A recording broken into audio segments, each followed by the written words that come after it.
25절 말씀입니다. 제가 가진 성경책은 216페이지에 있습니다. 신약성경 216페이지 사도행전 16장 19절에서 25절 말씀입니다. 사도행전 16장 19절에서 25절 말씀 한 절씩 제가 읽겠습니다. 제가 봉독합니다. 여종의 주인들은 자기의 수익에 소망이 끊어진 것을 보고 바울과 실라를 붙잡아 장터로 관리들에게 끌어갔다가 상관들 앞에 데리고 가서 말하되, 이 사람들이 유대인인데 우리 성을 심히 요란하게 하여 로마 사람인 우리가 받지도 못하고 행하지도 못할 풍속을 전한다 하거늘 무리가 일제히 일어나 고발하니 상관들이 옷을 찢어 벗기고 매로 치라 하여 많이 친 후에 옥에 가두고 간수에게 명하여 든든히 지키라 하니 그가 이러한 명령을 받아 그들을 깊은 옥에 가두고 그 발을 착고에 든든히 채웠더니 한밤중에 바울과 실라가 기도하고 하나님을 찬송하며 죄수들이 듣더라. 아멘.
아멘.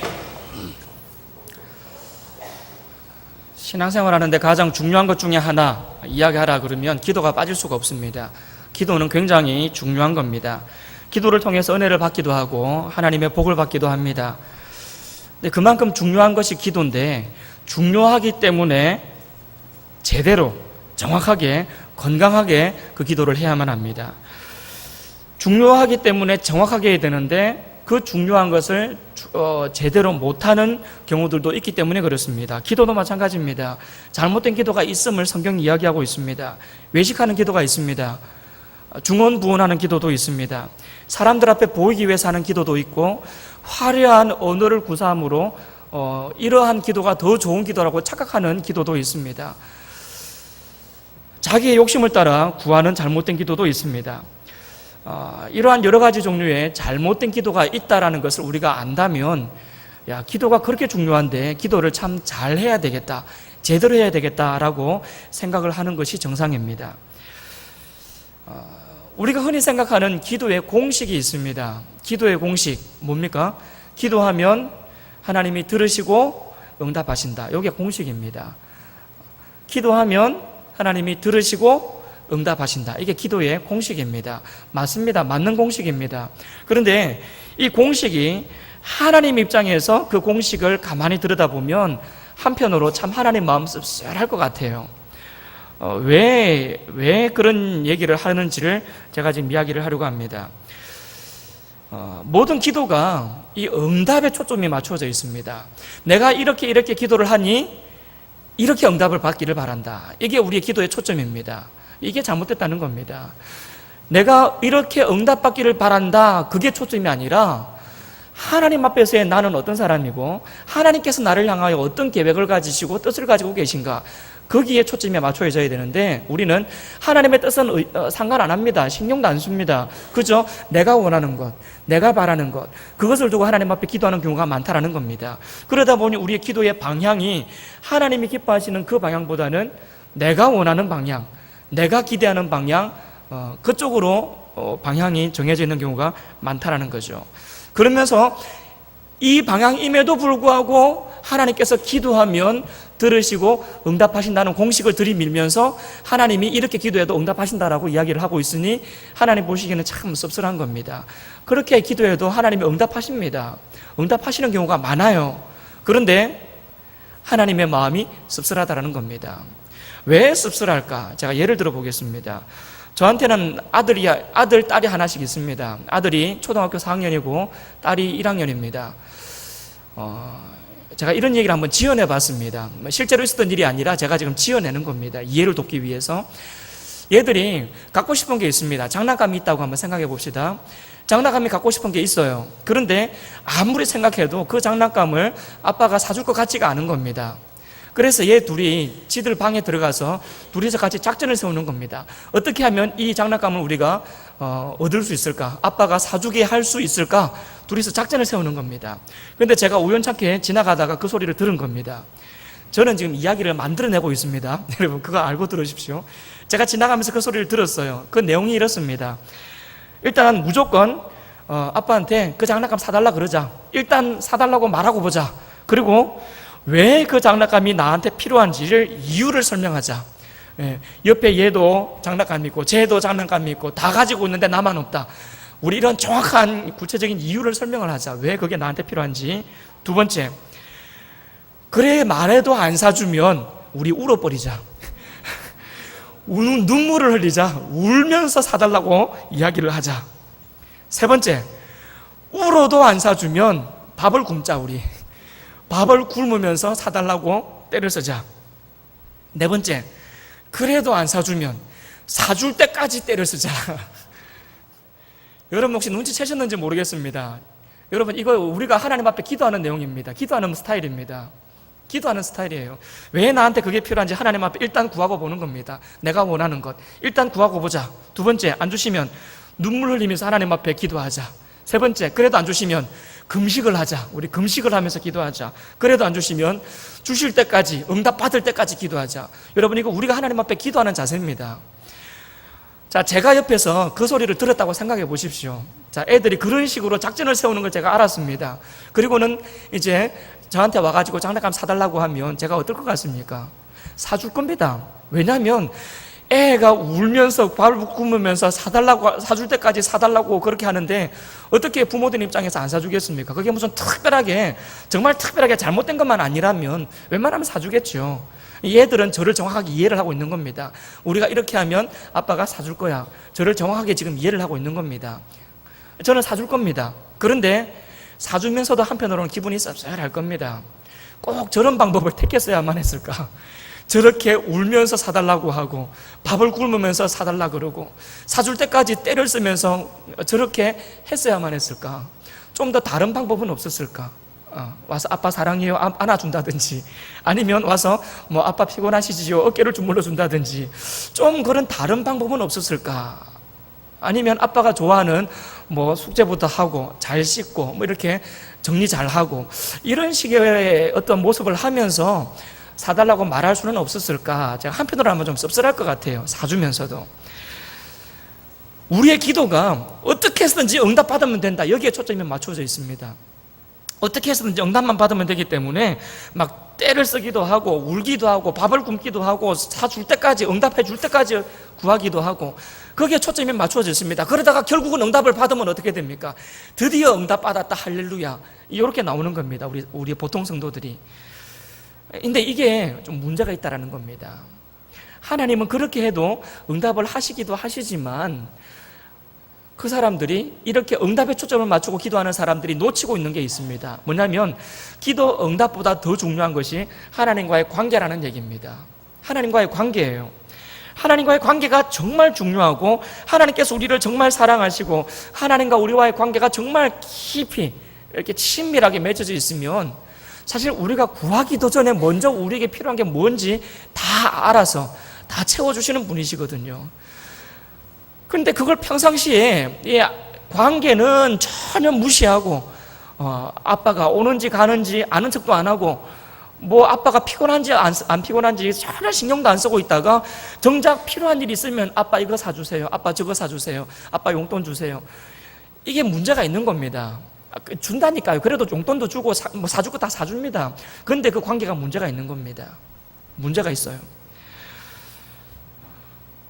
오늘 저는 이 기도에 대해서 좀 생각을 해보려고 합니다. 응답에 초점이 맞추는 게 아니라 하나님과의 관계가 중요하다, 여기를 가지고 제가 좀 이야기를 하려고 합니다. 오늘 이 본문 말씀을 가지고 제가 말씀을 전할 텐데 본문을 가지고 깊이 파고들지는 않을 겁니다.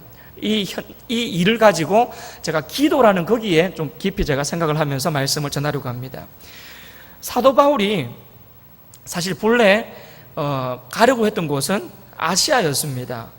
여러분 16장 6절을 한번 보십시오. 사도행전 16장 6절을 보시면요, 이렇게 나와 있죠. 성령이 아시아에서 말씀을 전하지 못하게 하시거늘 그들이 부르기아와 갈라디아 땅으로 다녀갔다라고 나와 있습니다. 아시아에 가고 싶었습니다. 그런데 하나님께서 못 가게 막으셨습니다. 7절도 보십시오. 7절. 무시아 앞에 이르러 비두니아로 가고자 애쓰되 예수의 영이 허락하지 아니하시는지라. 지금 바울은 비두니아로 또 가고 싶었습니다. 가고 싶어가지고 애를 많이 썼습니다. 그런데 예수의 영이 허락하지 않았다 그러죠. 뭐 하나 지금 바울의 뜻대로 되는 게 없습니다. 뜻대로 되는 게 없어요. 아시아로 가고자 했지만 그것도 못 가게 막으시고, 비두니아로 가고 싶어 했지만 애썼지만 그것도 예수의 영이 못 가게 막으시고, 뭐 하나 뜻대로 제대로 되는 게 없습니다. 그뿐만이 아닙니다. 오늘 본문 말씀은 우리가 오늘 19절부터 읽었는데 사실은 16절부터 이 이야기가 시작이 됩니다. 어떤 여종이 하나 있었는데 이 여종한테 귀신이 들린 겁니다. 근데 이 귀신 들린 여종이 그 귀신의 힘을 입어가지고 점을 치는데 그게 좀 용했나 봐요. 주변 사람들이 그 여종한테 와가지고 점을 많이 봅니다. 그리고 그 여종의 주인이 그 여종의 점 보는 것을 옆에서 이용해가지고 돈을 많이 벌었습니다. 그런데 이 바울과 실라가 지나가다가 그 여종의 귀신 들린 그것을 보고 귀신을 쫓아버리거든요. 귀신을 쫓아내버립니다.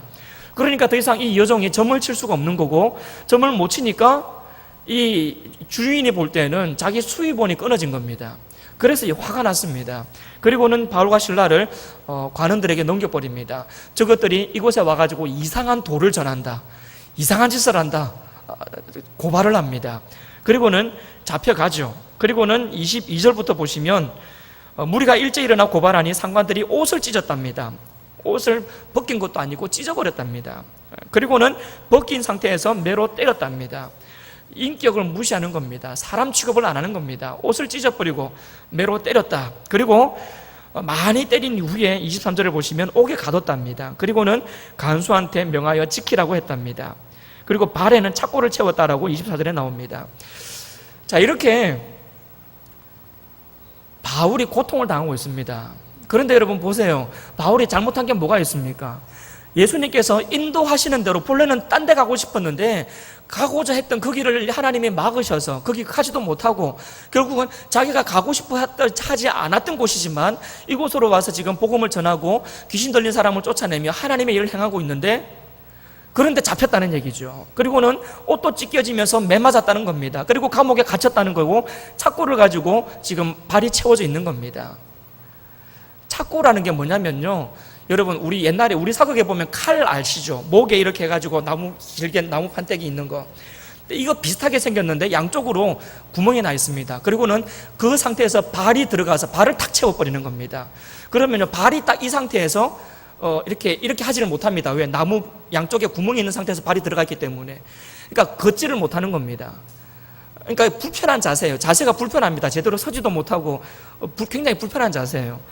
엄청나게 얻어맞고 감옥에 갇힌 상태에서 발까지 이렇게 착고에 채여가지고 지금 딱 이러고 있는 겁니다. 발이 얼마나 불편한지 모릅니다. 정말 이 상황만 보고 생각하면 뜻대로 되는 게, 마음대로 되는 게 하나도 없습니다. 기도 응답 실패입니다. 바울과 실라가 얼마나 많은 기도를 했겠습니까? 지금까지. 그런데 이렇게 되게 해달라고 기도하지는 않았을 거 아니냐고요. 원하는 데가 있어서 거기를 가고 싶어서 기도했을 것이고, 그리고 복음사역 가운데 많은 열매가 맺어지기를 위해서 기도했을 텐데 가고 싶어 했던 것도 못 갔지요. 그리고 억지로 여기까지 왔는데 여기서도 잡혀가지고 지금 옥에 갇혀가지고 이러고 고생당하고 있지요. 뭐 하나 뜻대로 되는 게 없습니다. 분명히 기도 응답 못 받은 겁니다. 기도 응답이 안 된 상태입니다. 그런데 그때 이 바울과 실라가 뭐 어쩌고 있는지, 이게 중요합니다. 어쩌고 있냐고요. 25절을 보십시오. 한밤중에 바울과 실라가 기도하고 하나님을 찬송했다라고 나와 있습니다. 그리고 죄수들 옆에서 다 들었답니다. 감사하고 기도했답니다. 기도하며 찬송했답니다. 무슨 기도를 했을까요? 그 상황에서 무슨 기도를 했을까요? 알 수 없습니다. 안 나오니까요. 그런데 우리가 분위기를 보면서, 앞뒤 상황을 보면서 짐작할 수는 있습니다. 이때 바울과 실라가 기도한 내용은 절망의 기도, 한숨의 기도는 아니었을 겁니다. 하나님, 왜 우리가 이 꼴을 당해야 합니까? 내가 뭘 잘못했다고 이 꼴을 당해야 합니까? 하나님 이러실 수 있습니까? 하나님 진짜 살아계신 분 맞습니까? 이런 식의 원망의 기도, 절망의 기도는 절대 아니었을 겁니다. 왜? 분위기를 보면 알 수 있어요. 찬송을 했습니다. 기도를 했습니다. 감사를 했습니다. 그 상황을 보면요, 여러분, 바울과 실라가 기도할 때마다 그 기도의 초점은 기도 응답에 있지 않았다라는 사실을 알 수 있습니다. 기도 응답에 만약에 이 사람들이 초점이 맞추고 있었다면 가려고 했던 곳에 못 가겠을 때에 실망했을 겁니다. 억지로 와서 여기서도 열심히 나름대로 한다고 했는데 거기서 인정받지 못하고 도리어 잡혀가지고 매맞고 감옥에 착고까지 채워가지고 갇혀있을 때에 뭐 하나 자기들의 기도대로 뜻대로 되는 게 아무것도 없음에도 불구하고 이 사람들이 기도하고 찬송하면서 하나님 앞에 감사할 수 있었던 이유는 그들의 기도의 방향이 기도 응답 그 자체에 있지 아니하고 하나님의 임재, 하나님과의 관계, 거기에 있었다는 것을 알 수 있습니다. 그래서 감옥에서도 하나님을 찬송할 수 있는 거죠. 여러분, 아까 438장 찬양했지 않습니까? 높은 산이 거친 들이 초막이나 궁궐이나 내 주 예수 모신 곳이 그 어디나 하늘나라. 할렐루야 찬양하세. 내 모든 죄 사함받고 주 예수와 동행하니 그 어디나 하늘나라. 바울과 이 실라가 찬송을 했다 그러는데 뭐 그 시대에는 이 찬송이 없었기 때문에 이 찬송을 하진 않았겠지만 이런 식의 찬송을 하지 않았을까라고 생각이 돼요. 비록 이렇게 어두컴컴한 감옥에 갇혀있지만, 깊은 지하 감옥에 갇혀있지만, 그러나 내 주 예수 계신 곳이 그 어디나 하늘나라. 이곳에서도 우리 주님 함께 하시니 감사합니다. 찬송합니다. 여러분, 그런 찬송, 그런 기도 하지 않았을 것 같습니까? 분위기를 보면 알 수 있잖아요. 그런 기도 했다고요. 그런 기도 했다고요. 그래서 우리는 확실하게 아는 겁니다. 아, 이 사람들의 기도가 기도 응답 그 자체가 핵심이 아니었구나. 기도를 하면서도 결국 그들이 핵심을 가지고 그들이 가졌던 방향은 기도 내용 그 자체의 응답보다는 여전히 우리와 함께 하시는 하나님, 그리고 우리를 이끌어 가시는 하나님의 인도하심, 어느 곳에서나 우리와 함께 하시는 하나님, 그 하나님께 기도의 초점이 맞춰져 있었구나, 그걸 알 수 있습니다. 그래서 이런 상황에서, 정말 뜻대로 되는 게 아무것도 없는 상황에서, 온갖 고난과 고초를 다 당한 이 상황에서, 이 지하 감옥 깊은 곳에서도 하나님을 찬송하며 기뻐하며 하나님 앞에 기도할 수 있었구나라는 것을 알 수 있는 겁니다. 여러분, 기도 응답에 초점을 맞추고 기도하면요, 우리의 신앙이 흔들릴 수밖에 없습니다. 그런데 하나님의 임재, 하나님의 함께하심, 하나님과 우리와의 관계, 여기에 초점을 두고 여기에 방향성을 두고 우리가 기도를 하면요, 성도의 삶이 흔들리지 않을 수 있습니다. 그게 우리의 신앙입니다. 기도하면은 생각나는 사람이 있습니다. 조지 뮬러라는 사람입니다. 5만 번 이상 하나님 앞에 기도해서 응답받았다라고 이야기를 하죠. 책 제목도 그렇습니다. 5만 번 기도 응답받은 조지 뮬러의 기도입니다. 그런데 여러분, 이 책 제목을 조지 뮬러가 지은 게 아닙니다. 다른 나중에 뒤에 책 팔아먹으려고 하는 사람들이 지은 책 제목입니다. 실제로 그 책을 읽어보면요, 조지 뮬러는 자기가 기도를 몇 번 했고 몇 번 응답받았는지 이런 거 그다지 관심이 없었습니다. 내가 기도를 하면 내가 이런 내용의 기도를 해가지고 그 기도를 딱 그 기도가 응답이 이렇게 되고 저렇게 되고, 여러분, 그것보다 조지 뮬러가 정말 관심을 가지고 신앙생활을 하면서 기도 생활했던 내용의 핵심이 뭐냐면, 내가 기도했고 딱 그대로 응답받았고 이것보다 사실은 하나님 앞에서 내가 이와 같이 주님과 동행하며 삶을 살았고, 내가 이렇게 하나님의 마음에 내 마음을 맞추면서 살았고, 하나님께서 이렇게 나에게 말씀하셨고, 그 말씀 앞에 내가 순종하면서 하나님과 친밀한 관계를 가졌더니 하나님께서 이렇게 나에게 많은 복을 주셨고, 여러분, 이게 내용입니다. 그거예요. 그게 핵심입니다. 하나님과의 인격적인 교제, 하나님과 친밀한 대화, 그게 거기의 핵심입니다. 응답받는 방법이 아니라는 겁니다. 얼마나 자주 넘어지는지 모릅니다. 응답 그 자체에 핵심을, 관심을 가지고 있으면요, 우리의 기도가 그렇지 않습니까? 이것도 주시고 저것도 주시고 요 때에 주셔야 되고 요런 방법으로 주셔야 돼요.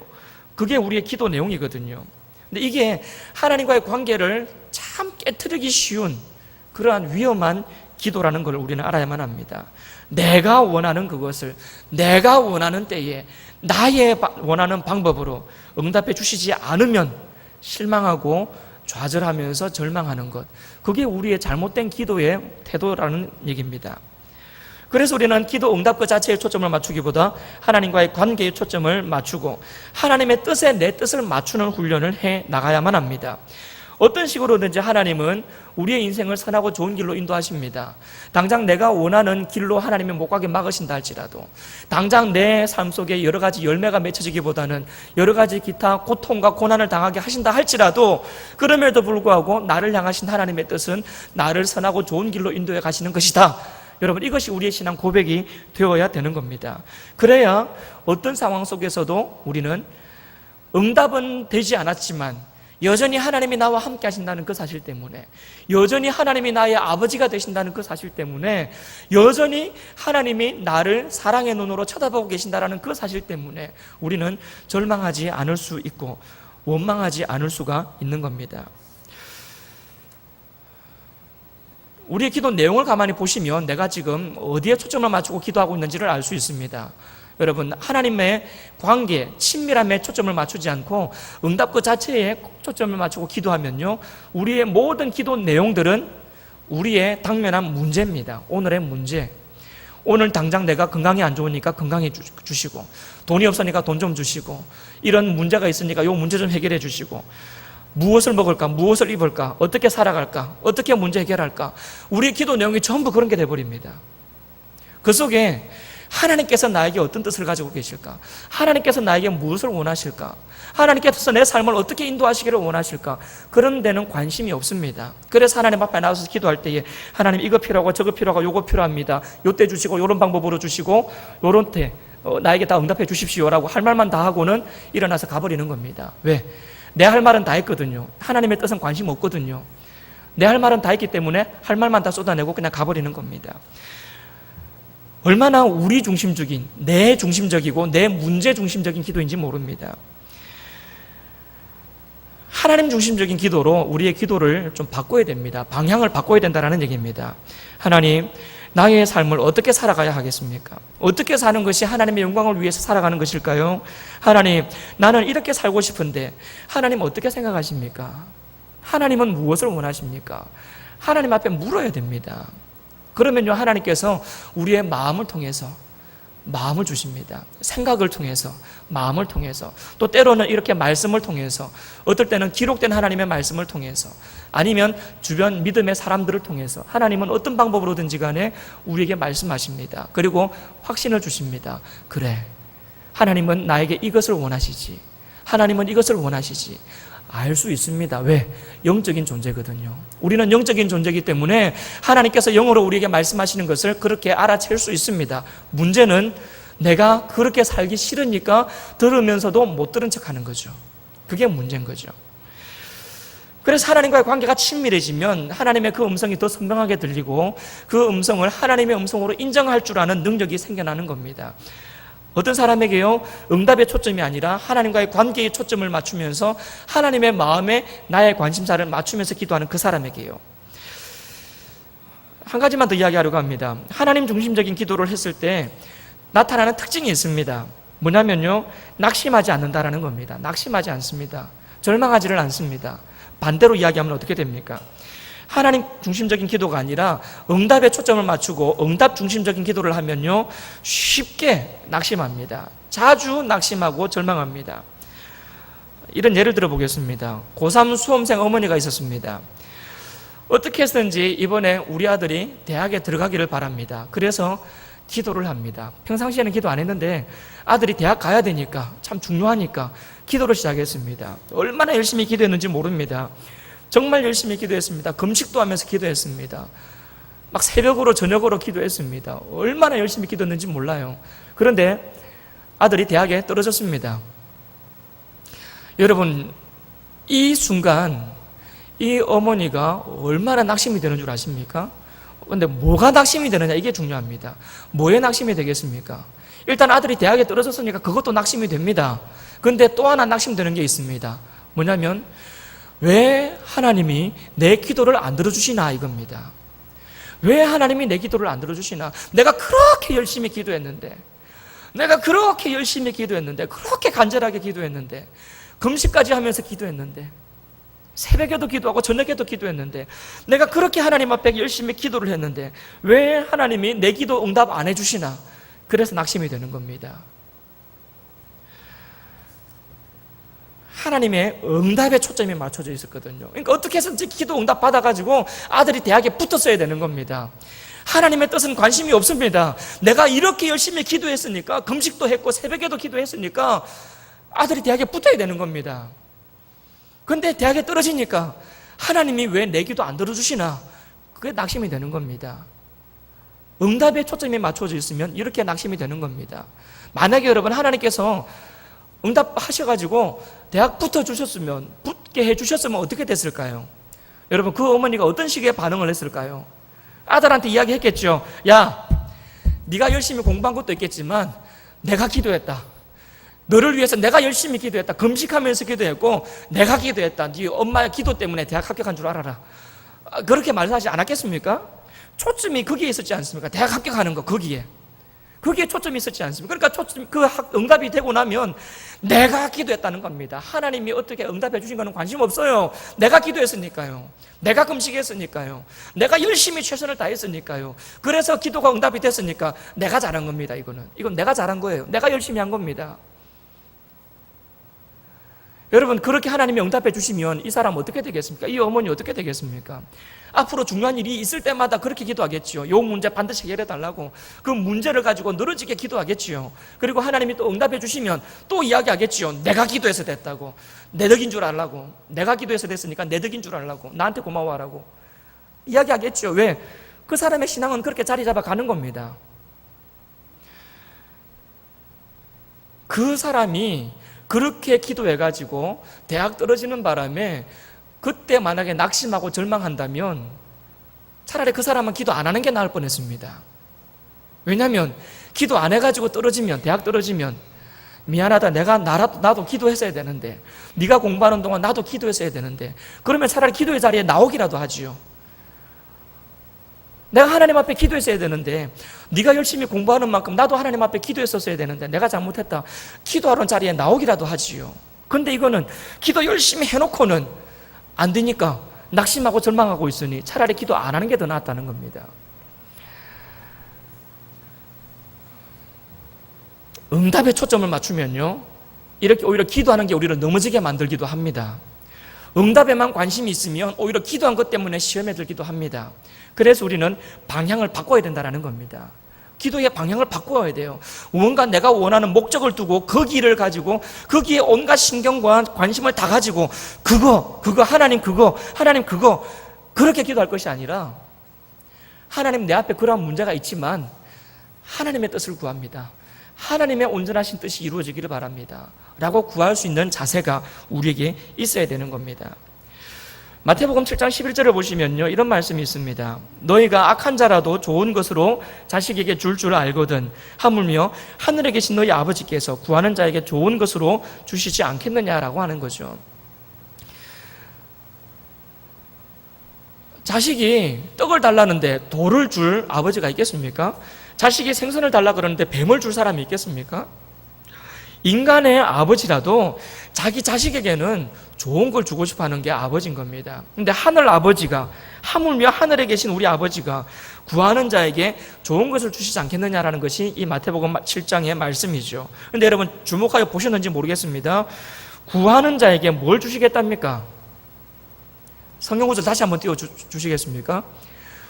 7장 11절. 구하는 자에게 뭘 주시겠답니까? 좋은 거 주시겠답니다.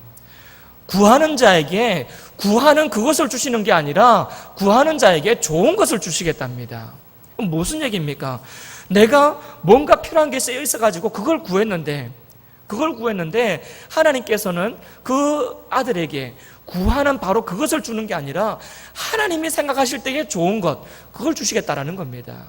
왜냐하면 하나님이 나보다 나를 더 잘 알아요. 하나님이 나보다 나를 더 잘 알기 때문에 정말 나에게 필요한 게 뭔지를 나보다 더 잘 아십니다.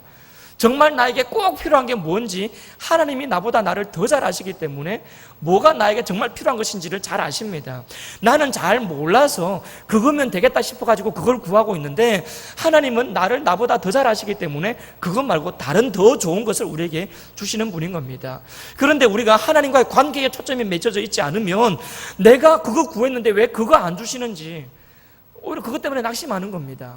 또 있습니다. 내가 구하는 때에 하나님께서 주시면 좋겠지만 하나님은 구하는 때에, 내가 구하는 그 때에 주시는 것이 아니라 좋은 때에 주시는 겁니다. 같은 원리로 생각했을 때요, 내가 구하는 때에 주시는 게 아니라 좋은 때에 주시는 겁니다. 내가 구하는 방법으로 주시는 게 아니라 좋은 방법으로 주시는 겁니다. 이 성경 구절 안에서 우리가 그렇게 풀어낼 수 있는 겁니다.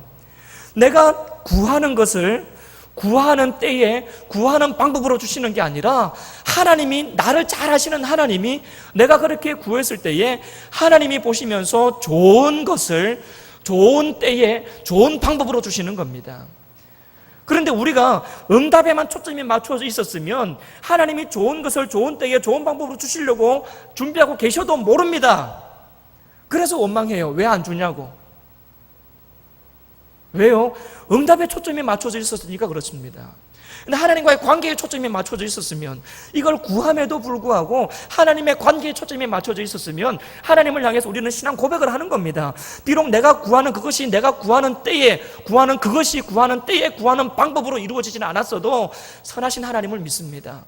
내 인생 선한 길로 인도하시는 하나님을 찬송합니다. 기뻐하며 찬송하며 하나님 앞에 나가는 겁니다. 그러한 때에 좋은 것을 좋은 때에 좋은 방법으로 주시는 것, 그게 바로 우리를 향하신 하나님의 사랑인 겁니다. 응답에 초점을 맞추면 감사할 기회를 놓쳐버리고 찬송할 기회를 놓쳐버립니다. 오히려 실망하고 절망하고 좌절하고 하나님을 원망합니다. 왜 내 기도 안 들어주십니까? 그런데 하나님과의 관계에 초점을 맞추고 그 하나님을 바라보면서 기도하면 내 생각이나 내 뜻이 이루어지지 않아도 괜찮습니다. 왜? 하나님이 내 아버지가 되시기 때문에. 더 좋은 것을 주실 거기 때문에, 더 좋은 때에 주실 거기 때문에, 더 좋은 방법으로 주실 것이기 때문에, 그래서 초점을 응답 자체에 맞추지 말라는 겁니다. 하나님께 초점을 맞추라는 겁니다. 그게 기도의 방향입니다. 이쪽이 아니라 이쪽입니다. 응답이 아니라 하나님이라는 얘기입니다. 기도하지 않는 사람은요, 얼마나 실수가 많은지 모릅니다. 얼마나 실수가 많은지 몰라요. 기도하는 것이 굉장히 중요합니다. 기도하지 않아도요, 열심히 할 수 있습니다. 무슨 일이든지. 그리고 잘못 기도하면서도 열심히 할 수 있습니다. 엉뚱하게 응답에 초점을 맞추면서 기도하면서도요, 얼마든지 열심히 할 수 있습니다. 기도 안 하면서도 열심히 할 수 있고, 잘못 기도하면서도 열심히 할 수 있습니다. 그런데 그 열심이 때로는 나를 힘들게 하기도 하고, 때로는 공동체를 힘들게 하기도 합니다. 예를 들어 볼까요? 베드로, 여러분 마태복음 16장을 보시면 베드로 이야기가 나옵니다. 베드로가 예수님 옆에 서 있다가 예수님의 말을 듣습니다. 예수님이 뭐라 그러셨냐면요, 내가 십자가를 짊어지겠다, 그리고 십자가에서 이런저런 고통을 당하겠고 죽겠다라고 이야기를 합니다. 베드로가 뭐라 그러냐면요, 22절에서 이렇게 이야기합니다.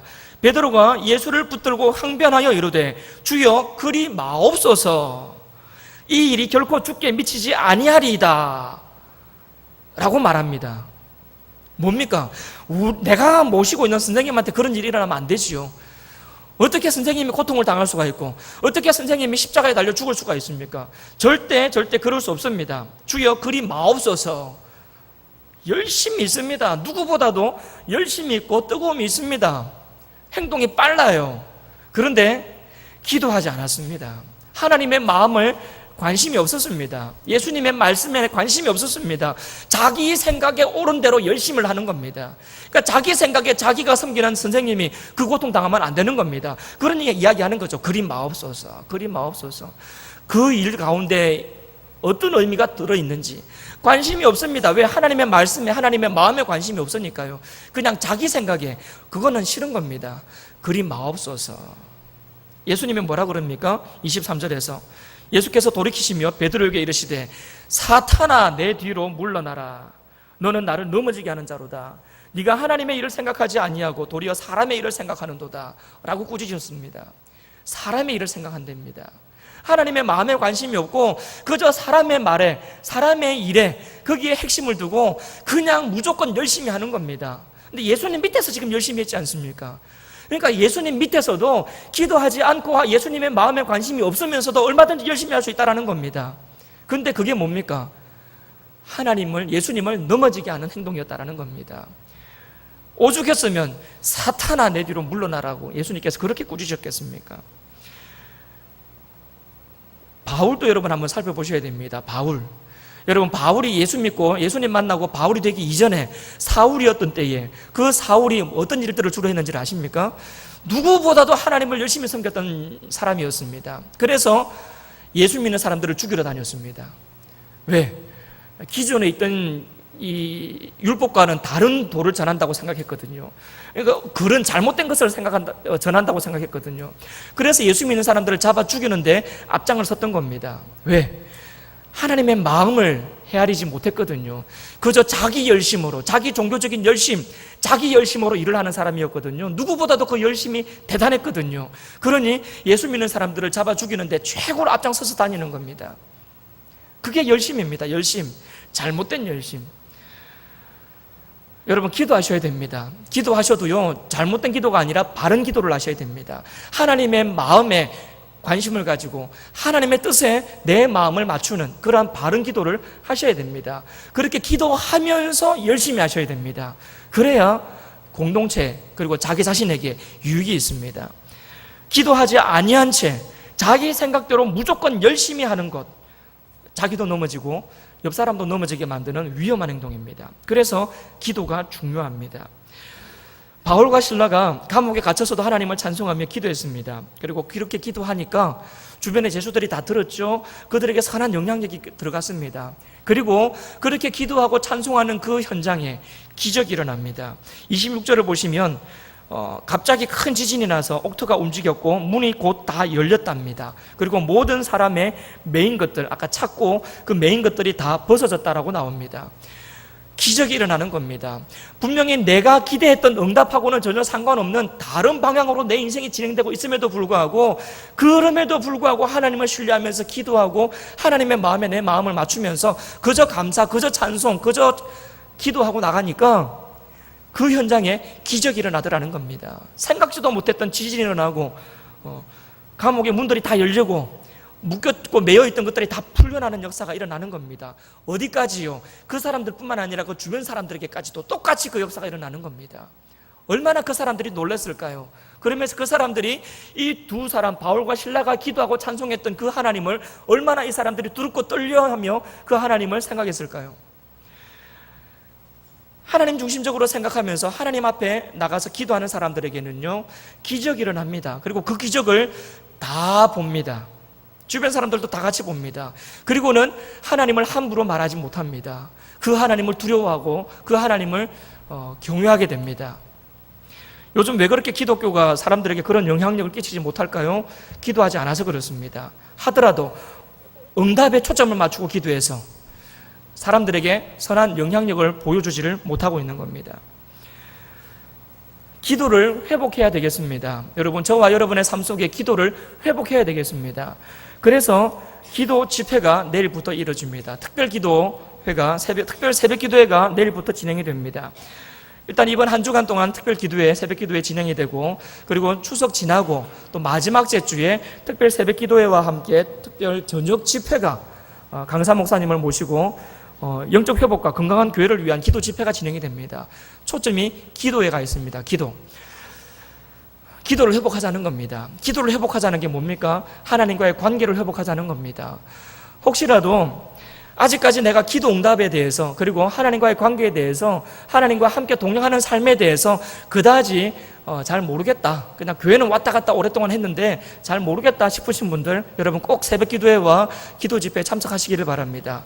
행여 옛날에 한때 참 나도 뜨거웠는데, 나도 한때는 참 신앙적으로 열심히였는데 지금은 많이 식어졌다 생각하시는 분들도 꼭 참여하시기를 바랍니다. 특별 새벽 기도회, 저녁 집회 꼭 나오시기 바랍니다. 그리고 이 새벽 기도회와 기도 집회를 통해서 우리의 영혼이 다시 한번 회복할 수 있기를 간절히 바랍니다.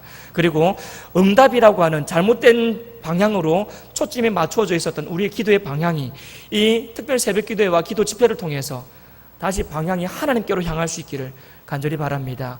그래서 바르게 기도하고 하나님과의 관계가 바르게 회복됨으로써 우리의 삶 속에 하나님께서 좋은 것을 좋은 때에 좋은 방법으로 채워주시는 것을 우리가 경험할 수 있기를 주님의 이름으로 축복합니다.